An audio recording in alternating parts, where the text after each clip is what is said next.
ভারতে যদি সাবেক প্রধানমন্ত্রী শেখ হাসিনা দীর্ঘকালীন অবস্থান করেন, সেক্ষেত্রে আমাদের সাথে বা এই সরকারের সাথে ভারতের কোনো সম্পর্কের টানাপোড়েন হবে কি?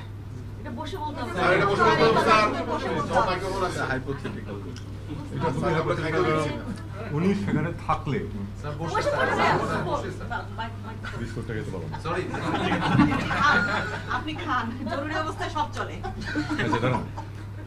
বিষয়টা হচ্ছে এটা একটি হাইপোথেটিক্যাল প্রশ্ন। এখন উনি ওখানে একজন যদি কোনো এক দেশে গিয়ে থাকে, তাতে করে সেই দেশের সাথে সম্পর্ক নষ্ট হবে কেন? তাতে কোনো কারণ নেই, তাই না? বাইলেটারাল সম্পর্ক অনেক বড় বিষয়, এটা স্বার্থের সম্পর্ক। বন্ধুত্বটাও কিন্তু স্বার্থের জন্য, স্বার্থ বিঘ্নিত হলে কিন্তু বন্ধুত্ব থাকে না। তো দুই পক্ষের স্বার্থ আছে, বাংলাদেশে ভারতের স্বার্থ আছে, ভারতে আমাদের স্বার্থ আছে, কাজে আমরা সেই স্বার্থকে ফলো করবো এবং আমাদের সুসম্পর্ক বজায় রাখার সবসময় চেষ্টা করতে হবে।